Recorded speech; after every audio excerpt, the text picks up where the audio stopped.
Hi, I'm Seamless, and this is part 2 of today's How to Bass, where I will show you how to make this bass.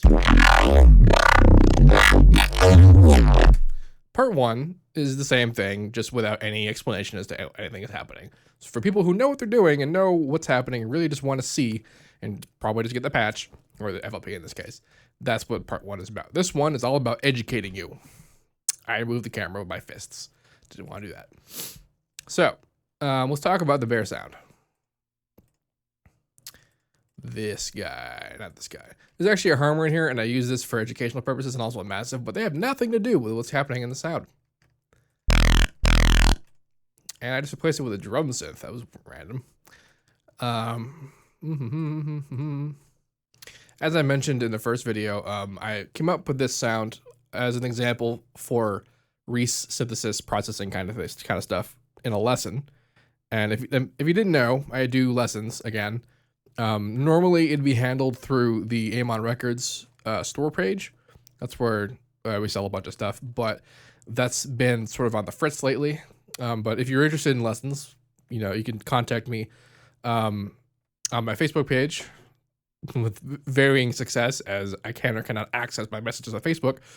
And also on my Facebook page, you'll find my email where you can contact me, which is SeamlessRG, all one word, SeamlessRG, R, the letter R and G, @gmail.com.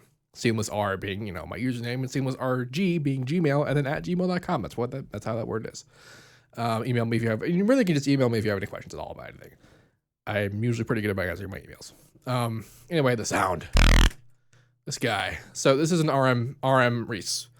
This is a sound that I've made a lot in the last couple of How to Basses because it's a really fun sound. But how this works is that output is a sine wave. I have set everything to 0.25 so that when I hit a note on the keyboard, on my actual typing keyboard, it's at the bass level so that I can make basses, because that's what I do. It's FM'd by operator 2, which is set to triangles and has a whole bunch of harmonics engaged. This operator does not serve a real tonal purpose. The reason it is what it is because it's going to get turned on and off by operator 3 in terms of RM, because that's what RM is. It's volume. And especially the way that I have set it up here, it gets turned on really very small amount. In fact, if you look at the waveform view up here, you can see what happens, where most of the waveform is in fact just a sine wave. However, a very tiny portion of it, of each period, has basically the effect of the FM applied to it, which, as you can see, is very, very full of stuff.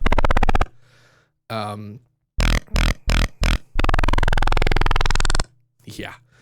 I also have the FM operator set to 0.251 so that it has just the tiniest bit of pitch difference between it and the RM, which means some movement will happen, as opposed to if it were the same pitch, being absolutely no movement at all. I have a little bit of movement, which makes for cooler modulation. That's pretty much it for this sound. The way that this shape happens is because we engage these two options up here. We have half and even, and this changes the face of the waveform. You don't necessarily need to do that. Really, the idea is we interpret this shape to be basically what point of the waveform is going to be active in terms of audio. The thing about RM is that it doesn't necessarily behave the same way that FM does. In the FM universe, when we have a waveform, when it is applied to the phase of another operator, which it's process that comes out silently pitch, it's the parameter, the aspect of the waveform that's applied is the change in slope. So for a sine wave, it actually behaves more or less as you would expect for a sine wave to behave. But if we change it to, say, a triangle wave, it actually starts to behave like a square wave. You would think it would, in terms of like an LFO kind of thing, where because the slope is constant, it stays one value, and then the slope is immediately the negative of the constants. That means it changes to the other value. That means there are only two values of pitch that it's operating in between. I explained this in How to Bass 6 and How to Bass 50 in the basics of how FM actually works. The reason why I'm talking about this now is because RM actually works the way we think it does. It applies itself to shape rather than slope. However, a waveform has a positive value and a negative value, or it goes above 0 and then below 0. So in the RM world, this means that it's being turned on and then turned off and then turned on again, negative phase, and then turned off again. So when we see a shape like this, it's actually being turned on twice. However, the point of doing RM like this is to basically segregate part of the waveform so that only a little bit of sound comes out at a time, which we did. It worked fine. And also this shape sort of works as well. But if it were the default shape type, we would get this, which essentially is saying that it's pretty much on almost all the time. So then we do half and even, and then we get that, and we get still pretty good. However, I want it to be a little bit sharper, so I engage some of the shaping options that we have available to us. And we're more or less there. That's the point of that. So that's basically the creation of the sound. And this sound's purpose is to be modulated. So the first effect that we have on is this equalizer.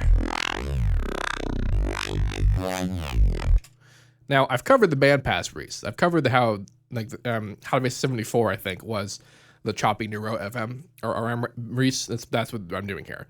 And I am, however, adding in a slight change. And this slight change is the addition of not only modulating a bandpass, but also modulating a notch, just one. And I'm doing these first two automation clips up here. We have the parametric EQ2 and the parametric EQ2 insert 1 up here.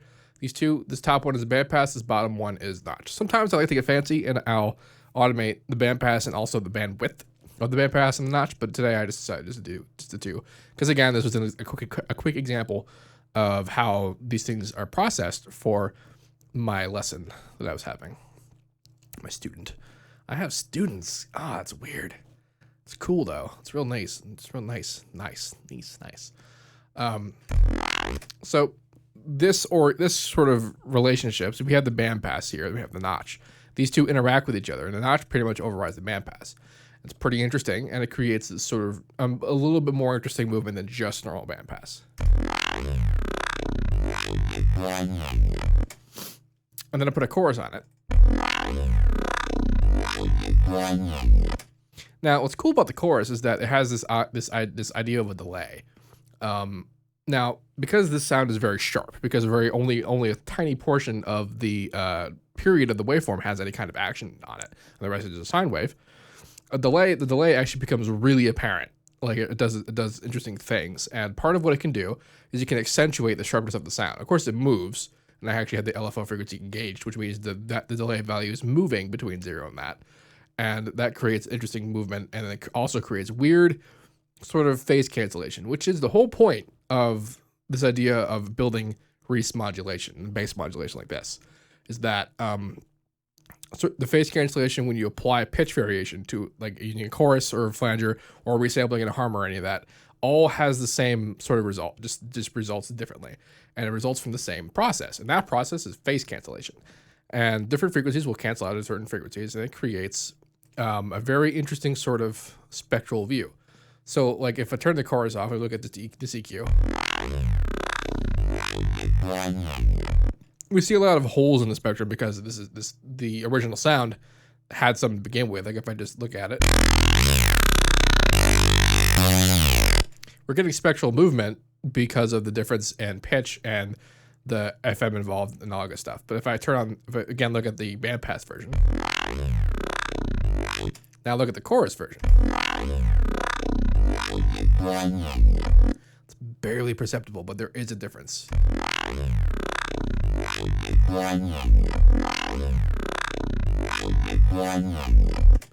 Basically what we're seeing is that on certain parts of the highs and the mids, they're getting moved around differently as a result of the chorus.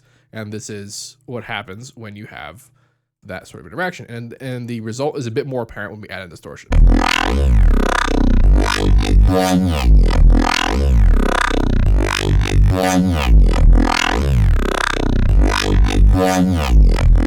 This is actually why I had Harmor open, because the differences are much more apparent when you look at that.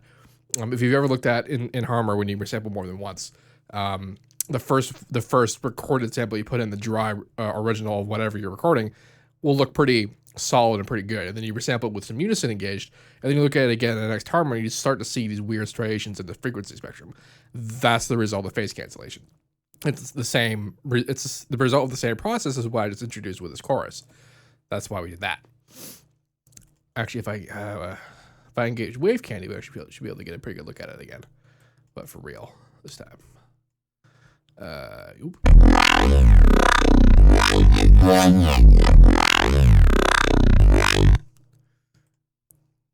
Could you pause? Are you gonna pause? You can't pause, can you? Nope.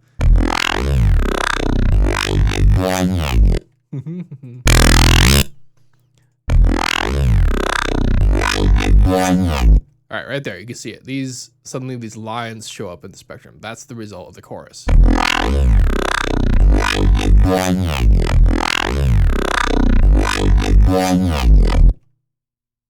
That's influencing the modulation that's already there. Like this sort of, I really wish there was a way to pause this. Basically, the movement that's below these lines they're playing against the chorus modulation that we add on top of it. And this all adds up to a more sophisticated modulation sound. So, and that was basically the point of this, was that after I balanced everything out with the Maximus, mostly the bass, I pretty much crushed the bass just to ensure that there's always a constant low end. This sort of thing could be solved by having a sub layer.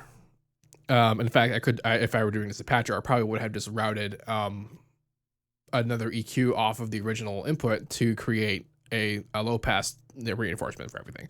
The thing is, though, is that the low end plays a big role in how the distortion applies itself.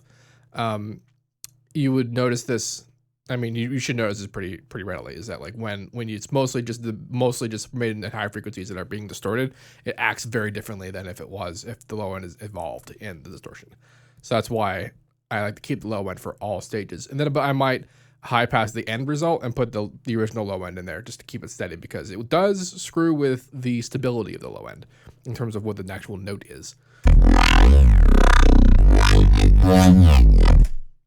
So then we engage effects chain number 2. Now, as I've always said about how you process Reese's and basses, like growl basses like these in general, it's all about stacking pitch and distortion modulation. We're now adding basically a third idea about filters. However, an argument could be made about how the filtering that we're doing is more or less mimicking what happens when you do this sort of stuff with pitch modulation.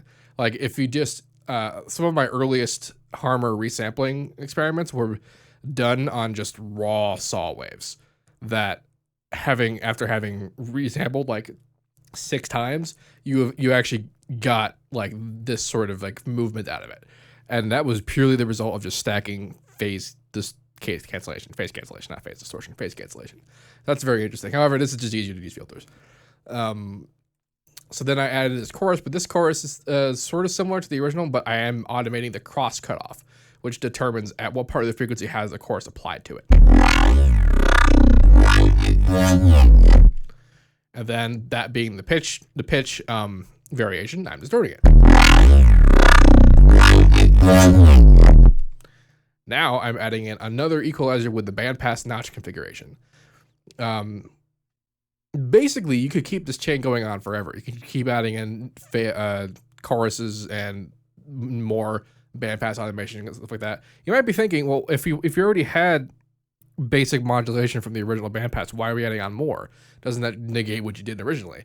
And in terms of rhythm, it totally does, at least the way that I did, because my automation that I chose to do, which is these two guys here, I'm basically completely ignoring like the rhythm of the original.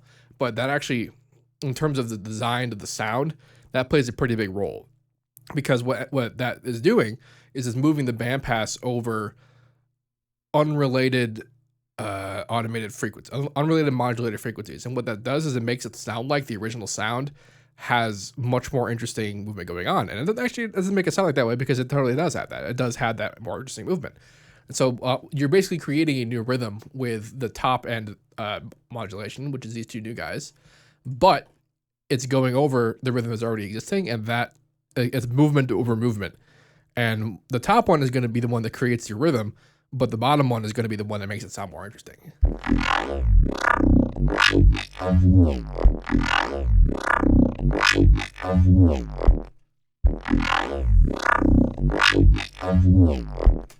It is a bit temperamental though. Like resampling, when I make lines, I don't make lines that I'm saying, okay, this is the sound, this is the rhythm and the sound that I want on the track. I make a whole bunch of stuff that after I get a sound that I like, I'm gonna record it out, I'm gonna cut it up, and then individual chunks of things are gonna end up in a song. That's what's gonna end up happening, because at this point, I don't have a huge amount of control over how the sound is gonna end up. However, certain parts of this totally sound dope, even now. So after having done that, I restore it again. Then I engage some coloring EQ, and then I engage Maximus.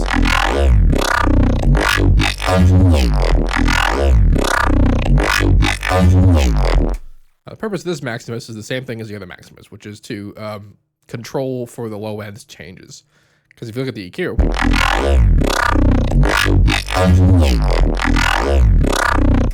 pretty much whenever the bandpass isn't anywhere near the low end, the bass is very much diminished.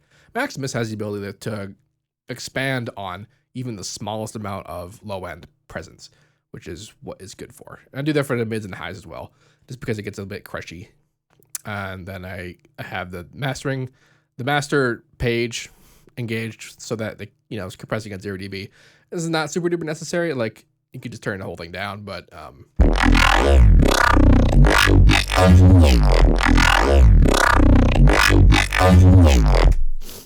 it's just functional for now. And you could continue this chain going on forever. You can put up another insert with more chorus, more EQing, that kind of thing. You could actually not have a chorus at all. Like if I just turned off all the choruses. Like, it still kind of works as a sound, but it doesn't have that same kind of sort of growly feel to it. And that sort of growl sort of texture is totally the result of the choruses introducing phase cancellation in the spectrum. And that's what's up. So I believe I covered everything about how the sound happened. If you have any questions about any of this, let me know. And as usual, have a nice day.